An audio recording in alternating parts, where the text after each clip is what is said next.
أعوذ بالله من الشيطان الرجيم. بسم الله الرحمن الرحيم.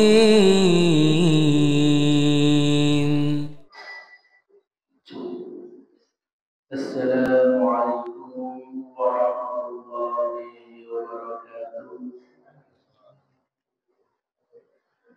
الحمد لله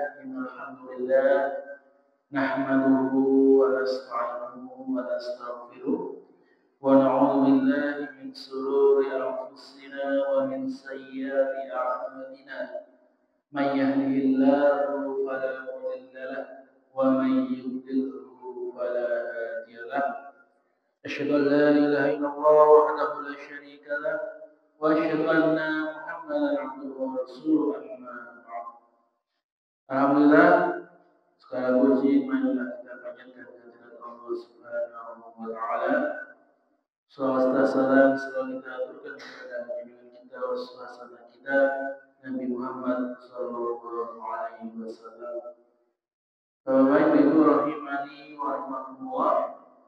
Sebelumnya mohon maaf ya, karena harusnya jadwal saya itu malam Jumat kemarin, cuma qadarullah kok masih ada tugas untuk dadakan bareng. Tugasnya hari Kamis baru dikasih tahu hari Rabu. Itu tugas di Semarang sampai Jumat siang. Jadi mohon maaf tidak bisa menghadiri. Terus saya tukeran dari Alasman ya. Apa Ahmad di sini kemarin yang mengisi? Ahmad. Ya, alhamdulillah untuk malam ini diberi kesempatan. Ini maraton nih. Besok hari malam ini ngisi, besok siang isi lagi gini. Tenang-tenang malah ilmunya jadi seger. Insya Allah pada malam hari ini kita melanjutkan pembahasan dari kitab Arba'in An-Nawawiyah. Kita masuk ke pembahasan hadis nomor 5. Bapak terus yang ketiga ini. Oh, udah terus yang ketiga ini Bapak. Salam standar kelalan berjamaah. Ya, ibu ada sebentar ya. Mohon dibuka hadis nomor 5. An Ummul Mukminin, dari Ummul Mukminin. Nah, Ummul Mukminin ini istilah atau julukan bagi istrinya Rasulullah. Ini istrinya Rasulullah disebut sebagai Ummul Mukminin, ibunya orang-orang beriman. Ummi Abdillah, ini kunyahnya dari siapa? Aisyah radhiyallahu anha, yaitu sahabiah Aisyah radhiyallahu anha. Qalat, dia berkata, qala Rasulullah sallallahu alaihi wasallam.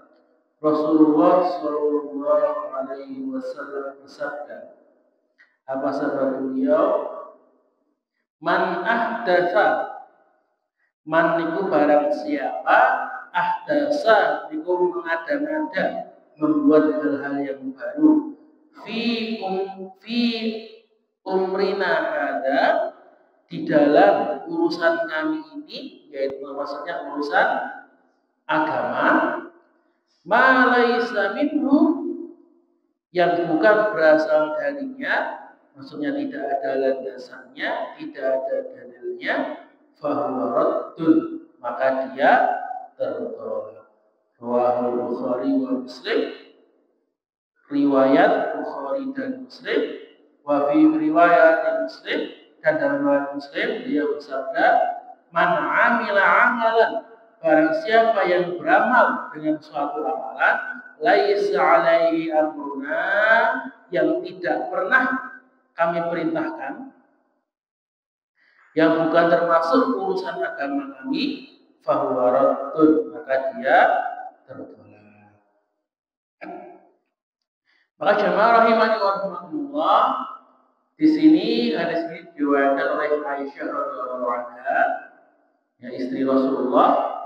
Beliau merupakan istri beliau yang paling muda, dinikahi ketika umur 9 tahun, termasuk sahabat yang sangat cerdas dan merupakan periwayat hadis nomor 2 paling banyak. Nomor 1 itu Abu Hurairah, nomor 2 Aisyah, nomor ketiga itu Abdullah bin Umar, yang keempat Anas bin Malik. Nah, dan Bunda Aisyah ini karena istri Rasulullah, ya, banyak sekali riwayatnya hadis-hadis yang mengenai urusan rumah tangga. Bagaimana beliau kepada istrinya, sikap beliau kepada istrinya, masalah hubungan antara suami istri. Maka ini juga menjadi dalil bahwa dalam Islam itu wanita itu boleh menjadi ustazah, menjadi pengajar, menjadi mubalighah, menyebarkan ilmu di depan umum itu tidak apa-apa. Bahkan dianjurkan sebagaimana Aisyah yang mengajarkan hadis kepada para sahabat. Tentu dengan memperhatikan aurat, memperhatikan hijabnya. Kalau memang harus mengajar di depan yang mahram, harus dijaga batasannya. Maka apa kandungan dari hadis ini? Maka di sini Rasulullah menekankan, ya, barang siapa yang beramal dengan amalan yang tidak pernah Rasulullah ajarkan, maka amalannya ditolak. Di sini ada dua makna utama. Yang pertama adalah syarat diterimanya amal. Bahwa amalan kita ini kalau mau diterima oleh Allah Subhanahu wa taala itu ada syaratnya. Tidak yang penting beramal, yang penting beribadah kemudian semua diterima, tidak. Ada syaratnya. Syaratnya apa? Yang pertama adalah ikhlas. Seperti yang sudah disampaikan di hadis pertama, innamal a'malu binniyat, bahwa semua amalan itu tergantung dengan niatnya. Kalau niatnya ikhlas karena Allah, insya Allah akan diterima. Tapi kalau niatnya karena yang lainnya, niat karena ingin dipuji, ingin mendapatkan dunia, ingin mendapatkan keuntungan, ya tidak akan diterima. Kemudian syarat yang kedua, seperti yang disampaikan dalam garis ini, itu adalah ittiba. Apa itu ittiba? Artinya ibadah kita itu dilakukan sesuai dengan apa yang Rasulullah ajarkan. Allah Ta'ala berfirman, "Qul in kuntum tuhibbunallaha fattabi'uni." Katakanlah wahai Nabi Muhammad, jika engkau mencintai Allah, maka ikutilah aku, taatilah aku, yaitu aku Nabi Muhammad. Maka ibadah yang kita lakukan harus sesuai dengan apa yang Rasulullah ajarkan. Ya, tidak boleh kurang, tidak boleh lebih. Maka kalau tidak sesuai bagaimana? Maka amalan yang tidak ada landasan syar'inya itu akan tertolak. Maka amalan yang dimaksud di sini itu adalah amalan agama, masalah ibadah. Kalau masalah muamalah, masalah dunia, Rasulullah mengatakan antum a'lamu bi umurid dunia. Kalian itu lebih tahu tentang masalah dunia. Makanya kalau masalah dunia itu tidak ada istilah bid'ah, istilah mengada-ngada itu tidak ada. Makanya kita pakai mie, kita pakai lampu, pakai semen, pakai bangunan tertutup, itu tidak bisa dikatakan bid'ah. Kenapa? Itu masalah dunia, ya, bukan masalah ibadah. Yang dikatakan sebagai Amalan yang mengada-ada, amalan yang baru itu adalah amalan yang hubungannya dengan ibadah. Maka amalan baru ini itu semuanya tertolak. Dan dalam Islam, amalan-amalan baru ini disebut dengan bid'ah. Maka sering sekali kita itu mendengar kata bid'ah, walaupun mungkin sekarang itu orang agak sensitif dengan kata bid'ah, seperti dengan kata kafir. Karena seringkali kata-kata ini digunakan untuk menyalahkan orang, untuk memaki orang, untuk merendahkan orang. Sedikit berbeda, kamu bid'ah, kamu sesat, kamu masuk neraka, sehingga orang jadi antipati. Padahal ini tuh harus kita pelajari, harus kita tahu. Kenapa? Karena bid'ah ini merupakan salah satu pintu syaitan yang paling besar. Salah satu peluang paling besar bagi syaitan untuk menyesatkan kita. Dan banyak kita lihat saudara-saudara kita yang tersesat, yang digoda oleh syaitan lewat perkara bid'ah ini. Maka kita harus tahu, ya, apa itu bid'ah, supaya kita bisa menghindarinya dan supaya kita paham agar tidak gampang atau bermudah-mudahan dalam menuduh bid'ah. Jangan dikit-dikit bid'ah, bentar-bentar bid'ah, tidak bisa seperti itu. Nah, supaya kita tahu apa itu bid'ah, mana yang bid'ah, mana yang bukan, tentu harus belajar terlebih dahulu. Maka kalau secara bahasa, bid'ah artinya sesuatu yang baru.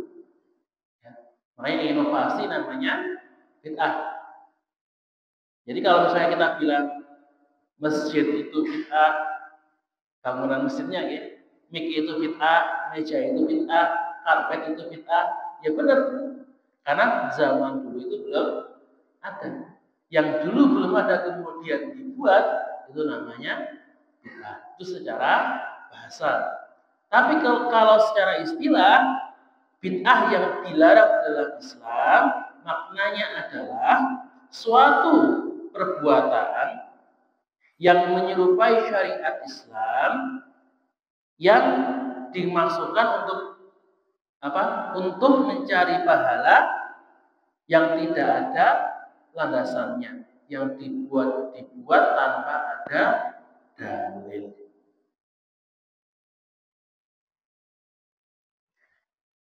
Maka amalan itu bisa disebut bid'ah ketika tidak ada dasar dalilnya, baik itu Al-Quran, As-Sunnah, contoh para sahabat atau ijtima ulama, baik dalil yang khusus maupun dalil yang umum. Makanya kalau ada suatu amalan kok tidak bisa dijawab, oh itu ada dalilnya atau tidak? Kalau tidak ada dalilnya sama sekali, bahkan mungkin dalil yang maksudnya agak jauh sekalipun harus didekat-dekatkan, maka kalau tidak ada itu disebut bid'ah. Kenapa kok bid'ah ini dilarang? Karena dalam Islam itu Allah sudah menyampaikan dalam surat Al-Maidah ayat 3. Al-yawma akmaltu lakum dinakum wa atmamtu alaikum nikmati wa raditu lakumul Islam dinan. Bahwa pada hari ini, pada hari Haji Wada, itu adalah hari di mana akmaltu lakum dinakum, bahwa aku Allah itu sudah menyempurnakan bagi kalian agama kalian. Jadi ketika Haji Wada itu agama Islam sudah sempurna, tidak ada yang ditambahi, tidak ada yang dikurangi. Wa atmamtu alaikum nikmati, dan aku sempurnakan nikmatku atas kalian. Wa raditu lakumul Islam dinan, dan aku ridhoi Islam sebagai agama kalian. Maka sudah jelas di sini Allah mengatakan Islam itu sudah sempurna. Tidak ada Rasul lagi setelahnya, tidak ada tambahan ajaran setelahnya. Tidak ada pengurangan, tidak ada penambahan. Dalam hadis lain Rasulullah juga bersabda bahwa tidak ada perintah kecuali sudah aku sampaikan, dan tidak ada larangan kecuali sudah aku larang. Jadi semua yang Allah perintahkan kepada Rasul itu sudah disampaikan semuanya. Maka kok kalau ada orang yang membuat ibadah baru, membuat ritual baru, itu seakan-akan dia berkata bahwa Islam itu belum sempurna. Maka dia perlu menyempurnakannya dengan membuat ibadah-ibadah yang lain. Akibatnya apa? Kalau dengan dia mengatakan Islam belum sempurna, punya dua kemungkinan. Kemungkinan pertama, dia mengatakan Allah itu bohong ketika mengatakan Islam itu sudah sempurna. Atau kemungkinan kedua, Allah sudah menyampaikan semuanya, tapi Rasulullah lalai dalam menyampaikan ajarannya. Ini kan dua-duanya kan penghinaan yang sangat besar. Satu, menghina Allah, menuduh Allah. Yang kedua, menuduh Rasulullah. Ini kan perbuatan yang sangat buruk sekali. Inilah kenapa dalam Islam perbuatan bid'ah ini sangat dilarang. Karena akibatnya tadi konsekuensinya itu sangat serius. Ketika dia mengatakan ini ibadah, ini berpahala, ini diperintahkan oleh Allah Ta'ala, sedangkan Rasulullah tidak pernah memerintahkannya, sedangkan para sahabat tidak pernah melakukannya, seakan-akan dia berkata Rasulullah, para sahabat, ulama-ulama terdahulu itu mereka lalai semua. Dan tujuan yang sangat serius. Nah, niku kenapa kok bid'ah itu dilarang? Nah, bagaimana bentuk bid'ah supaya kita tahu mana sih perbuatan yang disebut dengan bid'ah itu? Yang pertama, bid'ah itu adalah bentuknya amalan yang benar-benar baru, yang tidak pernah Rasulullah ajarkan. Jadi ibadah yang bentuknya benar-benar baru. Contohnya apa? Misalnya menyembah dengan tarian, menyembah dengan sesajen, menyembah dengan beribadah kepada Allah dengan rukuk kepada pohon misalnya, atau dengan tarian-tarian tertentu, dengan gerakan-gerakan tertentu yang jelas tidak pernah Rasulullah ajarkan. Kalau ini sudah jelas ya, insya Allah kalau ini semua orang sepakat itu merupakan bid'ah yang terlarang. Kalau ini tidak ada perbedaan. Nah, yang kedua, ini amalannya ada, kemudian dia membuat tambahan. Misalkan sholat zuhur berapa Pak? 4 rakaat, kemudian dia nambah jadi 5 rakaat. Puasa Ramadan 30 hari, dia nambah jadi 40 hari. Puasa yang yang harusnya sampai maghrib, dia nambah sampai isya. Zakat yang harusnya 2,5%, kemudian zakatnya 2,5% kurang, harus 5%. Dikatakan sebagai zakat. Maka seperti ini itu betul tambahannya itu tidak boleh. Nah, ketika berbuat seperti ini, apakah amalannya itu batal atau tidak, rusak atau tidak? Maka jika amalan pokoknya itu tidak dirusak dengan amalan tambahan, maka amalan pokoknya tetap diterima. Contohnya, ketika puasa Ramadan kan 30 hari. Kemudian bahasanya karena kurang parem dia nambah jadi 40 hari. Maka yang 30 hari ini karena tidak bersambung dengan yang 10 hari. Maksudnya tidak ada jedanya. Kan antara puasa itu kan tidak langsung puasa terus ada berbukanya. Maka 30 harinya itu tetap diterima, yang 10 hari tambahannya itu bid'ah, itu ditolak. Tapi ada yang tambahan itu merusak sholat ketika tambahannya itu bergabung. Tambahannya itu menyatu dengan pokoknya. Contohnya tadi sholat zuhur 5 rakaat. Kan rakaat kelima nyambung dengan rakaat keempatnya. Maka kalau misalnya kok jadi 5 rakaat, sholat zuhurnya jadi batal semua, tidak diterima semuanya, harus diulang lagi.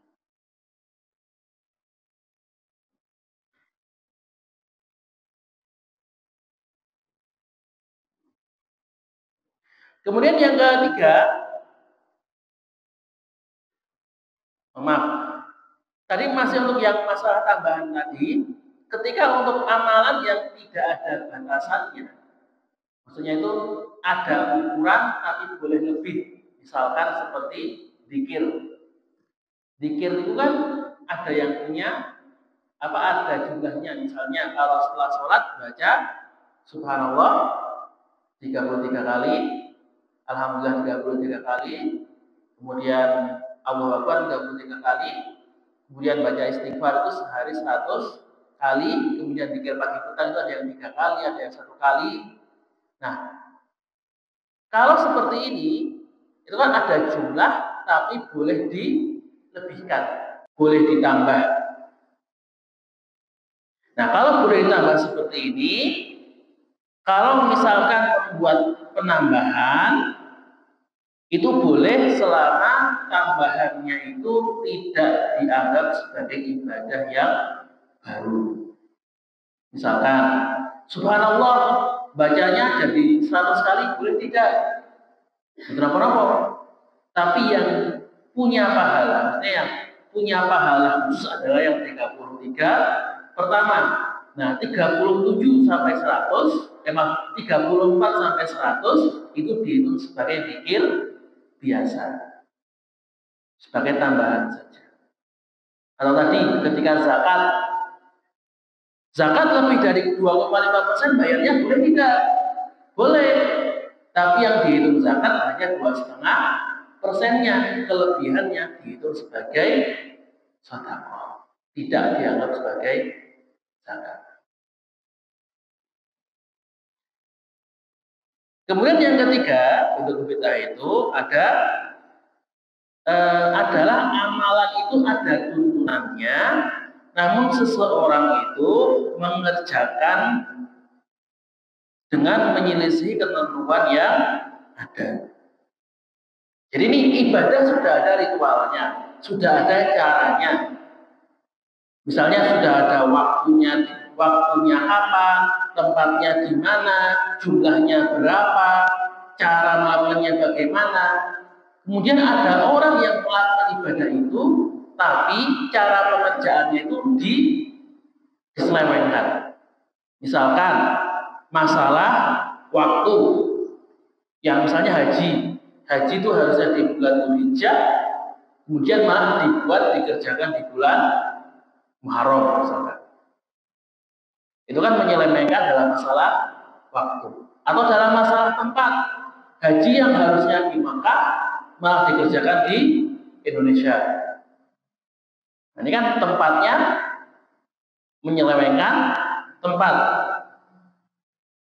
Atau menyelewengkan jumlah. Ya, misalnya istighfar yang harus 100 kali, kemudian dia katakan harus dibaca 1000 kali, harus dibaca 10.000 kali. Atau misalkan sholat wajib tidak pada tempatnya, Sholat zuhur pas waktu asar, sholat asar pas waktu maghrib, sholat maghrib pas waktu isya, sholat isya pas waktu subuh. Ini contoh tidak pada tempatnya, dan tidak pada waktunya, atau tidak salah pada tata caranya.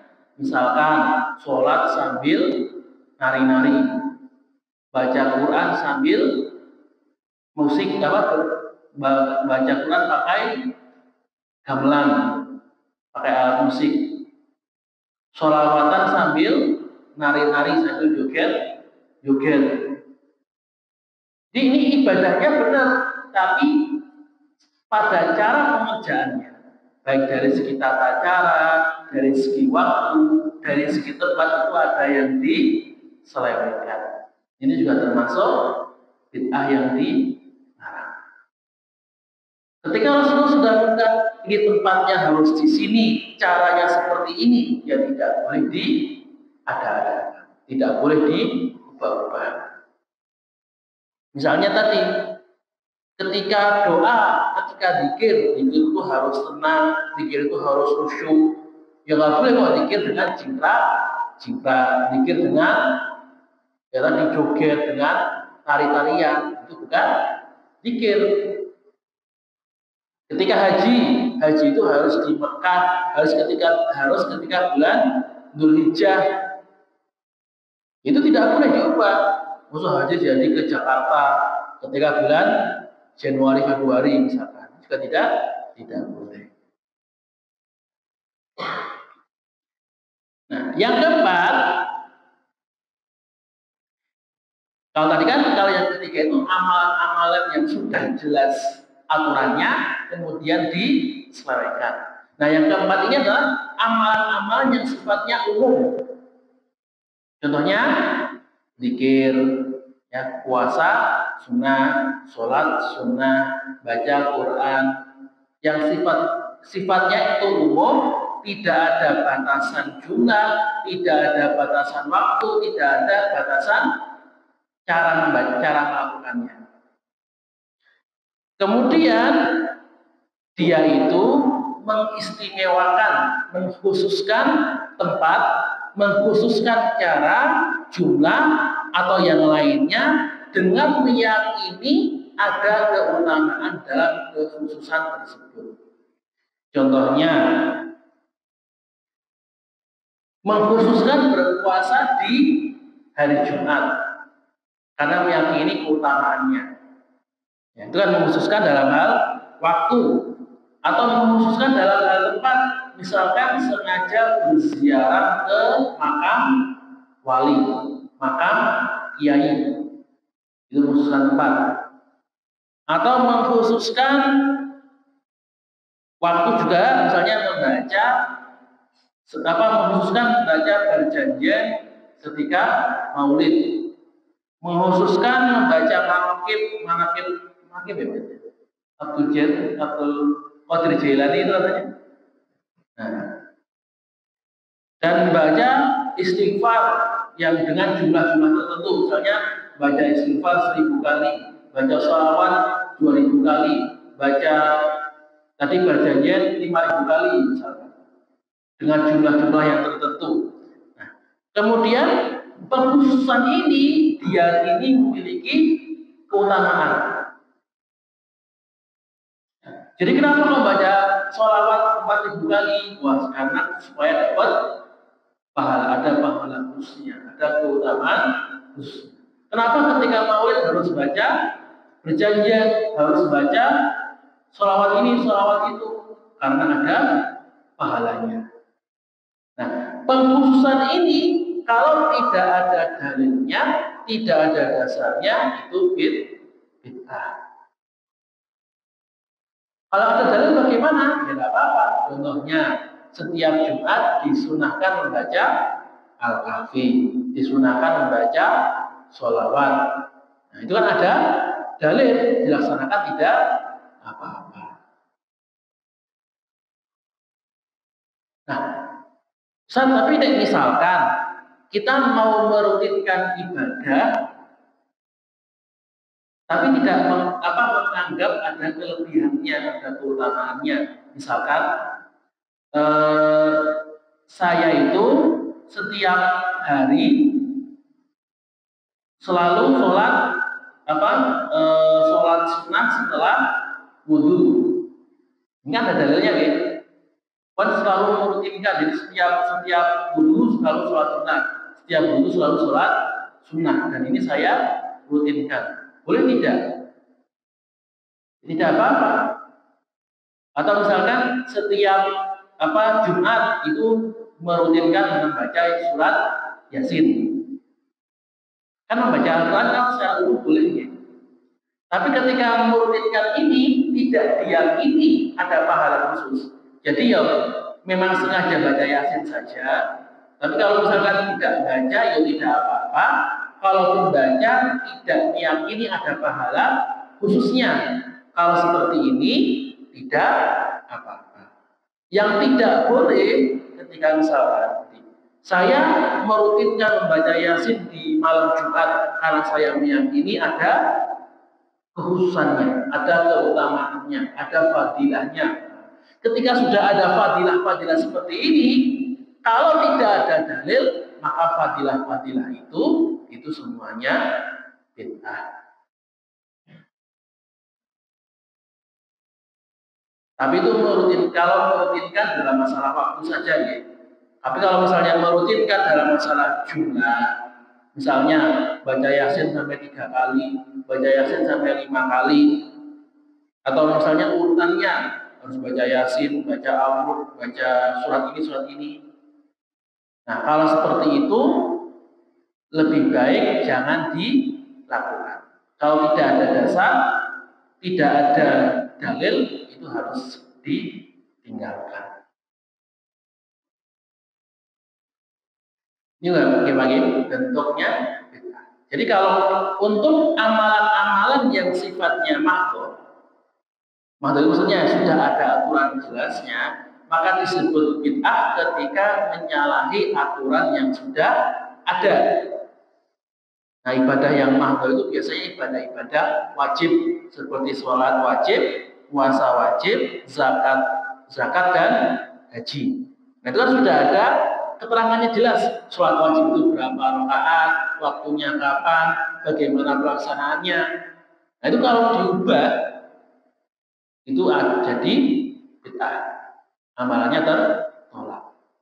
Nah, untuk amalan-amalan sunnah yang tadi boleh dilakukan kapan saja, tidak ada batasannya, tidak ada aturan jumlahnya berapa.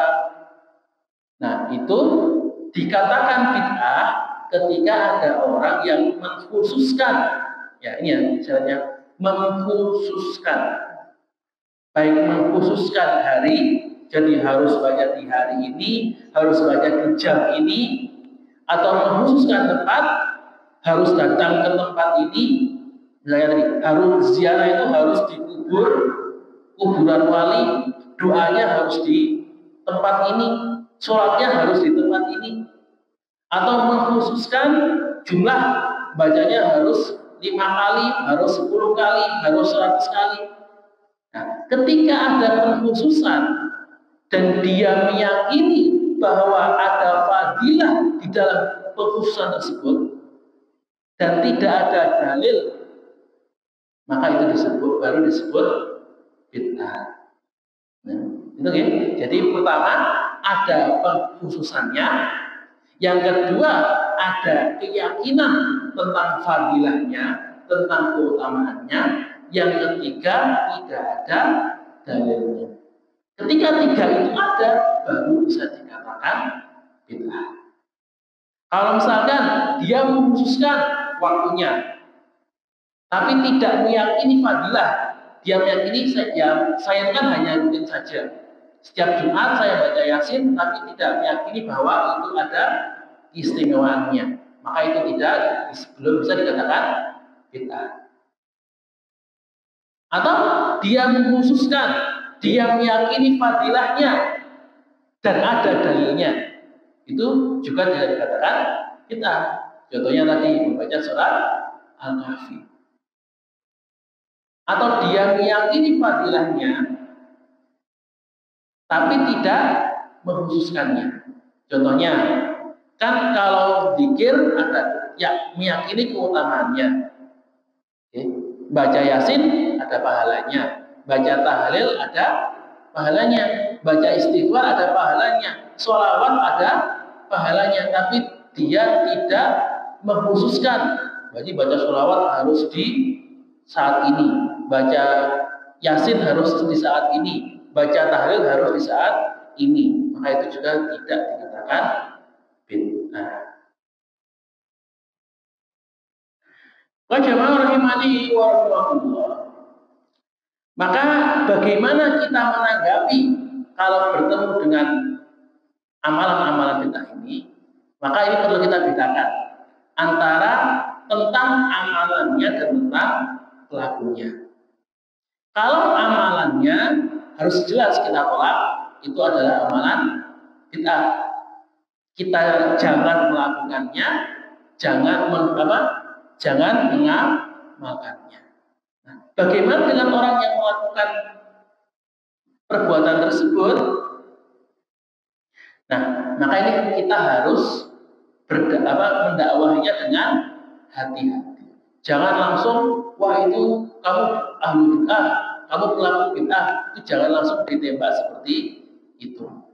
Apalagi mohon maaf, orang-orang sekarang itu kalau dengar kata bid'ah itu paling sensitif gitu. Kalau disebut pelaku bid'ah itu mesti, wah ini langsung ditinggal, orang-orang langsung lari. Nah, bagaimana caranya? Nah, kalau dari Ustadz SH itu pernah mengajarkan, jangan langsung dilarang, jangan langsung ditolak, tapi bagaimana diarahkan ke amalan-amalan yang benar. Contohnya di Pagansari, kan saya tahlilan dulu ya. Ada 3 hari, 40 hari, 100 hari, 100 hari setahun, 2 tahun, 1000. Dan ini kan pengkhususan ini, ada pengkhususannya, pengkhususan hari, 3 hari, 4 hari, 10 hari, ini kan pengkhususan. Dan tidak ada dalil jelas. Hal ini jelas-jelas dari ajaran Hindu. Ada juga ajaran Hindu seperti itu. Jadi katanya kalau di ajaran Hindu, pada hari-hari tersebut itu arwah akan datang ke bumi, maka dikasih sesajen, dikasih makanan supaya arwahnya tenang. Nah, maka bagaimana supaya dialihkan tahlilan tersebut jadi amalan-amalan yang tidak termasuk bid'ah? Maka yang pertama juga mulai dari waktunya, yang semua 3 hari harus hari ketiga, hari ke-40. Ya sekarang daripada banyak dibikin banyak acara, sekarang dibikin 3 hari saja. Dan 3 harinya ini tidak harus hari ketiga, nanti bisa mungkin hari ke-5, hari ke-7. Jadi tidak pengkhususan harinya itu dihilangkan. Ya. Kemudian tahlilannya dari yang sifatnya bentuknya tahlilan, baca zikir-zikir tertentu, kita ganti dengan mengaji, dengan kajian. Diisi dengan kajian, kemudian diisi dengan doa bersama. Jadi nanti bahasanya ini kita bukan tahlilan, tapi kita mengaji, mendoakan orang yang sudah meninggal. Jadi kan pertama pengkhususan harinya kita hilangkan, yang semula harus di hari ketiga, hari ke-40, pelan-pelan diajak pengkhususannya pelan-pelan coba dihilangkan tadi. Jadi yang semulanya harus hari ketiga ke-40, sekarang 3 hari saja. Hari ini boleh kapan saja, tidak harus hari ketiga. Kapan longgarnya, kapan solonya. Kemudian apakah harus 3 hari? Tidak juga. 1 hari boleh, 2 hari boleh, 5 hari anggur, lama 5 hari. Ya 3 hari maksimal. Kalau 3 kan maksimal juga bukan karena kita yakin pahalanya di 3 hari, tidak, tapi kan supaya tidak terlalu merepotkan. Kemudian kegiatannya, Kemudian dari biayanya yang semulanya tahlilan itu dibebankan kepada sahibul musibah. Jadi kan misalnya gimana, sudah ketimpa bencana, ya kena ditinggal oleh keluarganya, kok tiap hari ketika harus ngasih snack, harus ngasih makan, harus ngasih besek, nasi, beras, sembako segala macam. Ini kan ibarat kata sudah jatuh ketimpa tangga. Iya nek orangnya kaya, orangnya mampu, dan orang yang miskin pikir orangnya tidak mampu. Masa disuruh nyiap-nyiap juga kasihan. Kadang-kadang ada yang demi tahlilan sampai harus utang. Harus memaksakan seperti ini kan tidak baik. Karena di Pagarsari diganti. Kalau pas kajian pelipur lara, bahasa Inggris tahlilan, kajian pelipur lara, ya snacknya itu hanya di hari terakhir, dan snacknya itu dari warga, dari panitia. Jadi keluarga itu tidak ngeluarin apa-apa, minum pun tidak untuk minum, tidak untuk makan, semuanya dari panitia. Jadi suatu musibah itu tenang, tinggal duduk ikut berdoa, mendoakan keluarganya yang diambil oleh Allah. Itu contohnya. Jadi tidak langsung, wah ini salah, ini harus ditinggalkan, tidak langsung seperti itu. Tapi bagaimana kita pelan-pelan berusaha mengubahnya. Kita ajak dari yang amalannya itu penuh dengan bid'ah, coba kita ubah pelan-pelan sehingga bid'ah itu pelan-pelan kita hilangkan. Misalnya, kajian khusus di hari Maulid, ini bid'ah atau tidak? Nah, tadi kita lihat bagaimana pengkhususannya. Ketika ada pengkhususan, kan ada pengkhususan di dalam kajiannya harus di hari Maulid. Tapi kita meyakini fadilahnya atau tidak? Maksudnya ketika kajian di hari Maulid, pahalanya itu lebih besar atau tidak dibandingkan dengan kajian di hari lain. Kalau kita anggap itu sama saja, ini hanya ngepaske bahasanya gitu. Nah ini mumpung ada momen Maulid, mumpung ada momen Isra Mi'raj, sengaja kita paskan. Tapi kita tidak meyakini fadilahnya, maka itu bukan bid'ah. Tapi kalau ketika mengadakan Maulid, harus ada bacaan khusus, harus ada ritual khusus, dan kita kira wah ini kalau baca berjanjian di Maulid itu pahalanya besar. Nah, maka seperti ini baru yang mohon maaf ya bisa dikatakan sebagai amalan-amalan yang baru, amalan-amalan yang mengada-ngada. Tapi sekali lagi, ketika kita beda antara menanggapi amalan bid'ah dan menanggapi pelaku bid'ah. Kalau amalannya kita tolak, amalan ini salah, kita jauhi, kita tidak lakukan. Tapi ketika bergaul dengan orang yang melakukannya, jangan langsung kita, wah kamu bid'ah, kamu salah, kamu sesat. Itu tidak boleh seperti itu. Bagaimana kita mendakwai, kita menasihati dengan cara yang baik.